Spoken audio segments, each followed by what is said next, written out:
Hi ಎಲ್ಲರಿಗೂ ನಮಸ್ತೆ.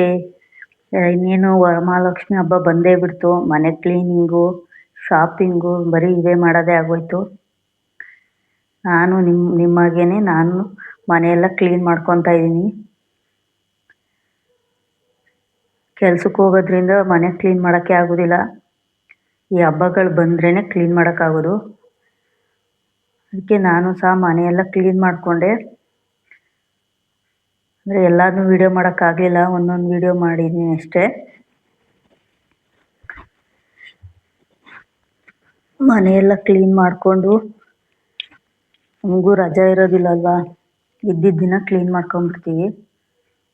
ಪಾಪ ಎಲ್ಲ ಹೆಣ್ಮಕ್ಳು ಕೆಲ್ಸಕ್ಕೆ ಹೋಗೋರ್ಗೂ ಇದೇ ಥರ, ಪಾಪ ಮನೆ ಕ್ಲೀನ್ ಮಾಡೋಂಗಿರಲ್ಲ. ಹಬ್ಬ ಬಂತು ಅಂದರೆ ಮಾತ್ರ ಕ್ಲೀನ್ ಮಾಡೋಕ್ಕಾಗತ್ತೆ. ಪಾಪ ರಜೆ ಇರಲ್ಲ, ಏನೂ ಇರೋದಿಲ್ಲ. ಎಲ್ಲ ಹೆಣ್ಮಕ್ಳಿಗೂ ಇದೇ ಥರ, ನಮ್ಮದು ಹಂಗೇನೆ. ನಾನು ನಮ್ಮ ಯಜಮಾನರು ಒಟ್ಟಿಗೆ ಕೆಲ್ಸಕ್ಕೆ ಹೋಗೋದ್ರಿಂದ ಮನೆ ಕ್ಲೀನ್ ಮಾಡೋದು ಹಬ್ಬಗಳು ಬಂದಾಗಲೇ ಅಷ್ಟೇ. ಅದೇ ರಜೆ ಇದ್ದಾಗ ಕ್ಲೀನ್ ಮಾಡ್ಕೊತೀವಿ. ನೀವು ವರಮಹಾಲಕ್ಷ್ಮಿ ಹಬ್ಬ ಅಂದ ತಕ್ಷಣ ಎಲ್ಲ ಕಡೆ ಕ್ಲೀನ್ ಮಾಡಲೇಬೇಕು. ನಾನು ಅಡುಗೆ ಮನೆ ಫುಲ್ ಎಲ್ಲನೂ ಕ್ಲೀನಿಂಗ್ ಮಾಡಾಯಿತು.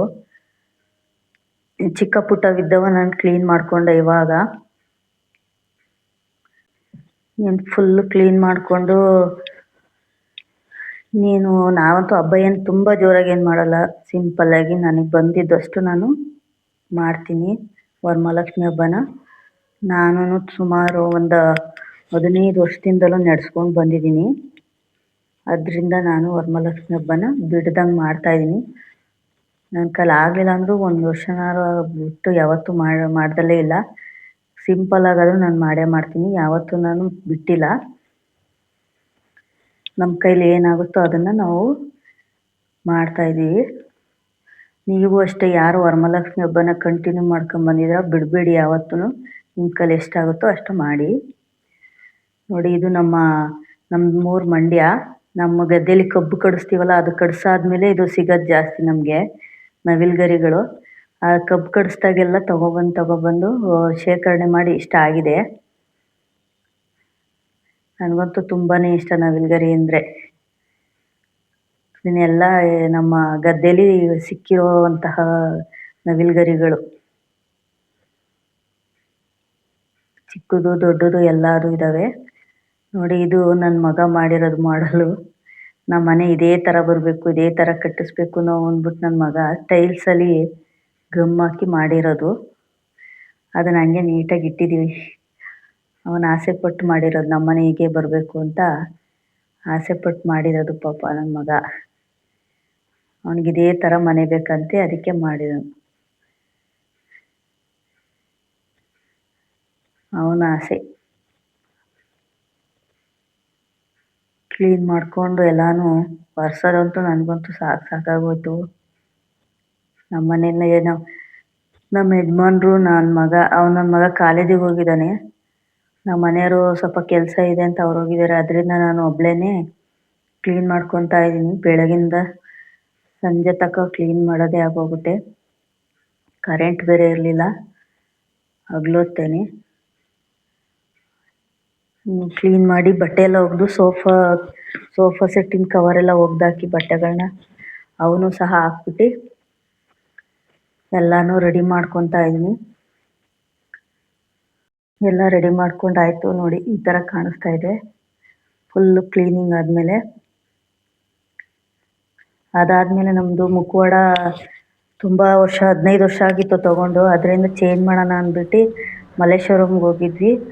ಅಲ್ಲಿ ಸ್ವಲ್ಪ ಚಿಕ್ಕದಾಯಿತು ಅಂದ್ಬಿಟ್ಟು ಚೇಂಜ್ ಮಾಡಿದ್ವಿ. ಹಳೇದು ಆಗಿತ್ತು ಸ್ವಲ್ಪ ಅಂದ್ಬಿಟ್ಟು. ಇದು 66 ಗ್ರಾಮ್ ಇತ್ತು ಹಳೇದು, ಇದು 104 ಗ್ರಾಮ್ ಇದೆ. ಅದರಿಂದ ಇದನ್ನು ತೊಗೊಂಡು ಬಂದ್ವಿ. ಅದಕ್ಕಿಂತ ಸ್ವಲ್ಪ ದೊಡ್ಡದು, ತುಂಬ ಇಷ್ಟ ಆಯಿತು, ತೊಗೊಂಡು ಬಂದ್ವಿ. ಅದು ತುಂಬ ಹಳೇದಾಗಿತ್ತು, ಅದರಿಂದ ನಾವು ಚೇಂಜ್ ಮಾಡಿದ್ವಿ.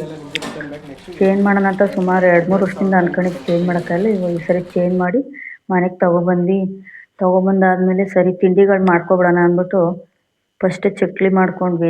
ದೇವರಿಗೆ ನೈವೇದ್ಯಕ್ಕೆ ಇಡಬೇಕು ಅಂದ್ಬಿಟ್ಟು ಚಕ್ಲಿ ಮಾಡ್ಕೊಂಡ್ವಿ. ನಮ್ಮ ಮನೆಯವರು ಅದನ್ನು ಒತ್ತು ಕೊಡ್ತಾಯಿದ್ರು, ನಾನು ಬೇಯಿಸ್ತಾ ಇದ್ದೆ.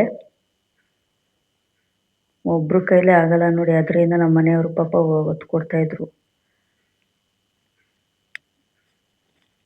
ನಾನು ಸಲನು ಚಕ್ಲಿ ಮತ್ತು ಕರ್ಜಿಕಾಯಿ, ರವೆ ಉಂಡೆ, ಒಬ್ಬಟ್ಟು ಇಷ್ಟು ಮಾತ್ರ ನಾನು ಯಾವಾಗಲೂ ನಡೆಸ್ಕೊಂಬಂದಿದ್ದೀನಿ ಮಾತ್ರ. ಇಷ್ಟು ನಾನು ಯಾವತ್ತೂ ಬಿಟ್ಟಿಲ್ಲ. ಇಷ್ಟು ತಿಂಡಿಗಳನ್ನ ನಾನು ಮಾಡೇ ಮಾಡ್ತೀನಿ ನಮ್ಮ ಮನೇಲಿ. ಇದಾದಮೇಲೆ ಕರ್ಜಿಕಾಯಿ,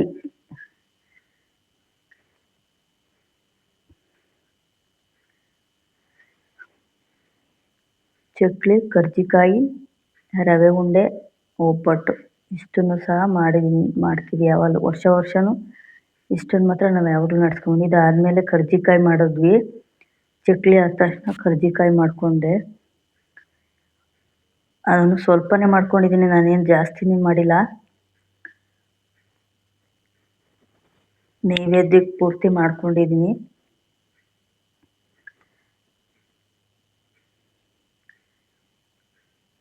ಎಲ್ಲನೂ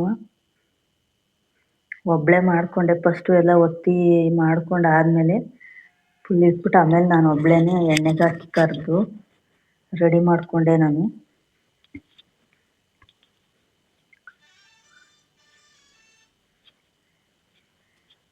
ಎಲ್ಲ ಚೆನ್ನಾಗಿ ಬಂದ್ವು, ಯಾವುದು ಸಹ ಇದಾಗಿಲ್ಲ, ಚೆನ್ನಾಗಿ ಬಂದ್ವು ಎಲ್ಲ.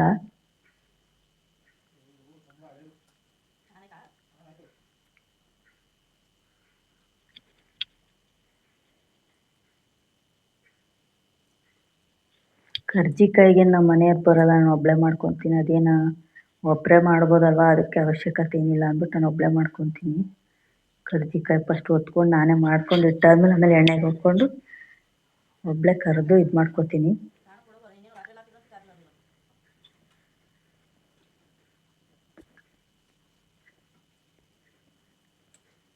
ಎಲ್ಲದರಲ್ಲೂ ನಮ್ಮ ಮನೆಯವರು ಹೆಲ್ಪ್ ಮಾಡ್ತಾರೆ. ಒಬ್ಬಳನ್ನೇ ಬಿಡಲ್ಲ ನನ್ನ, ಪ್ರತಿಯೊಂದಕ್ಕೂ ಪಾಪ ಸಪೋರ್ಟ್ ಮಾಡ್ತಾರೆ. ನಿಮ್ಮ ಮನೇಲೂ ಹೀಗೇನ ಸಪೋರ್ಟ್ ಮಾಡ್ತಾರಾ? ನಮ್ಮ ಮನೇಲಿ ಮಾತ್ರ ಸಪೋರ್ಟ್ ಮಾಡ್ತಾರೆ. ಎಲ್ಲ ಹೆಣ್ಮಕ್ಳಿಗೂ ಇದೇ ಥರ ಸಪೋರ್ಟ್ ಮಾಡಿದ್ರೆ ಅವ್ರ ಕೆಲಸಗಳಿಗೂ ಸ್ವಲ್ಪ ಆರಾಮ ಅನಿಸುತ್ತೆ. ಸರಿ, ಆಮೇಲೆ ಮಾರನೇ ದಿನ ಬೆಳಗ್ಗೆ ಎದ್ದು ಕ್ಯಾರ್ ಮಾರ್ಕೆಟಿಗೆ ಹೋಗಿ ಹೂವು ತರೋಣ ಅಂತ ಹೋಗಿ ಅಲ್ವತ್ತು 4 ಗಂಟೆಗೆ ಹೋಗಿದ್ದೆವು. ಅಷ್ಟು ರಶ್ ಇತ್ತು 4 ಗಂಟೆಗೆ. ಅಲ್ಲಿ ನೋಡಿ ರೋಡಲ್ಲಿ ಫುಲ್ಲು ಗಾಡಿ. ನನಗೆ ಒಳಗೆ ಹೋಗಿ ವೀಡಿಯೋನೂ ಮಾಡೋಕ್ಕಾಗಲಿಲ್ಲ, ಅಷ್ಟು ರಶ್ ಇತ್ತು. ಅಂದರೆ ರಶ್ಶು ಒಡ್ಡಾಡೋಕ್ಕೂ ಸಹ ಜಾಗನೇ ಇರಲಿಲ್ಲ. 4 ಗಂಟೆಗೆ 4 ಗಂಟೆ ಬೆಳಗಿನ ಜಾವ ಅಷ್ಟೊತ್ತಿಗೆ ಅಷ್ಟು ಜನ ಸೇರಿದ್ರು ಅಂದರೆ. ಅದರಲ್ಲೂ ಈ ಸರಿ ಅಂತೂ ಎಲ್ಲಿ ಹೂವಿನ ರೇಟ್ ಮಾತ್ರ ಸಖತ್ ರೇಟ್ ಇತ್ತು. ಈ ಸರಿ ಹೋದ ವರ್ಷದಷ್ಟು ಇರಲಿಲ್ಲ, ಸ್ವಲ್ಪ ಜಾಸ್ತಿನೇ ಇತ್ತು ರೇಟು. ಇವತ್ತು ನಡ್ಕೊ ಬರೋದಕ್ಕೆ ಸಾಕಾಗೋಯ್ತು ಅದರೊಳಗಡೆ. ಅಷ್ಟು ಜನ ಇದ್ದು, ಅಷ್ಟೊತ್ತಿಗೆ 4 ಗಂಟೆಗೆ ಅಷ್ಟು ಜನ ಇದ್ದು. ಹೆಂಗೋ ತೊಗೊಂಡು ಮನೆಗೆ ಬಂದ್ವಿ ನಾವು. ನಾನಂತೂ ಹೂನಾರ ತಗೊಳ್ಳೇ ಇಲ್ಲ, ಮಲ್ಲಿಗೆ ಹಾರನ. ಏನು 1,500,000 ಹೇಳ್ತಾರೆ ಒಂದೊಂದು ಹೂವಿಗೆ. ನಮ್ಮ ಮನೆಯವರು ತಕ್ಕೊಡ್ತೀನಿ ಅಂದರು. ನಾನೇ 1,500,000 ಹೂವಿಗೆ ಹಾಕ್ಬಿಟ್ರೆ ನಾವೊಂದು ಬಜೆಟಲ್ಲಿ ಒಂದು ಹಬ್ಬ ಮಾಡ್ತಾಯಿರ್ತೀವಿ ಅಂದ್ಬಿಟ್ಟು, ಬೇಡ ಬಾ ನಾನು ಸಾವಂತಿಗೆ ಹೂ ತಕ್ಕೊಡು, ನಾನು ಅದರಲ್ಲೇ ನಾನೇ ಹಾರ ಮಾಡ್ಕೊತೀನಿ ಅಂದ್ಬಿಟ್ಟು ನಾನೇ ಮನೆಯಲ್ಲೇ ಪೋಣಿಸ್ಕೊಂಡು ಹಾರ ಮಾಡಿ ಮಡಿಕೊಂಡಿದ್ದೀನಿ. ನಾಳೆಗೆಲ್ಲ ರೆಡಿ ಆಗಿದೆ. ಏನು ಇದೇ ಹಾಕಬೇಕು ಅದೇ ಹಾಕಬೇಕು ಅಂತೆಲ್ಲ, ನಮ್ಮ ಮನಸ್ಫೂರ್ತಿಯಾಗಿ ಆ ದೇವರಿಗೆ ಶುದ್ಧವಾಗಿ ಏನು ಹಾಕಿದ್ರು ಆ ದೇವರು ಅರ್ಪಿಸ್ಕೊತಾರೆ. ಮನಸ್ಸು ಶುದ್ಧವಾಗಿರ್ಬೇಕಷ್ಟೆ. ನಾನು ಅದಕ್ಕೆ ಮನೇಲಿ ನಾನೇ ಹಾರ ಮಾಡಿಕೊಂಡೆ. 4 ತಾವರೆ ಹೂ ತಗೊಂಡಿದ್ದೆ, 2 ಹೂನಾರಿಕೆ ಅಂತಲೇ ತೊಗೊಂಡಿದ್ದೆ. ಅದರಿಂದ ಮಾಡಿದೆ. ನೋಡಿ ಹೆಂಗೆ ಬಂದಿದೆ ಇವಾಗ. ಚೆನ್ನಾಗಿದೆಯಾ? ಕಮೆಂಟ್ ಹಾಕಿ ಚೆನ್ನಾಗಿದ್ದರೆ. ನಾನೇ ಮಾಡಿದ್ದು, ಇದು ಮನೆಯಲ್ಲೇ ಮಾಡ್ಕೊಂಡಿದ್ದು. ಇಷ್ಟು ಮಾಡಿಕೊಂಡು ಹೆಂಗೋ ನನ್ನ ಮಗ ಸ್ಕ್ರೀನ್ ಹಾಕಿ ರೆಡಿ ಮಾಡ್ತಾಯಿದ್ದ. ಹೆಂಗೋ ಅವನು ರೆಡಿ ಮಾಡ್ಕೊತಾ ಇದ್ದ. ನಾಳೆಗೆ ಈಗ ಹಬ್ಬದ ಪ್ರಿಪ್ರೇಷನ್ನು ನೈಟು ಸ್ಟಾರ್ಟ್ ಆಗುತ್ತೆ. ನಿಮ್ಮ ಮನೇಲೂ ಇದೇ ಥರನಾ? ಎಲ್ಲ ಮಿಡಲ್ ಕ್ಲಾಸ್ ಜನದ್ದು ಇಷ್ಟೇ ಜೀವನ, ನಮ್ಮದು ಇದೇ ಥರ ಜೀವನ. ಓಕೆ, ವರಮಹಾಲಕ್ಷ್ಮಿ ಹಬ್ಬದ ಆರ್ಥಿಕ ಶುಭಾಶಯಗಳು ಎಲ್ಲರಿಗೂ. ಎಲ್ಲರೂ ತಾಯಿ ಲಕ್ಷ್ಮೀ ತಾಯಿ ನಿಮ್ಮೆಲ್ಲರಿಗೂ ಒಲಿಲಿ. ಮನಸ್ಫೂರ್ತಿಯಾಗಿ ಪೂಜೆ ಮಾಡಿ ಆ ಲಕ್ಷ್ಮೀ ತಾಯಿನ ಒಲಿಸ್ಕೊಳ್ಳಿ.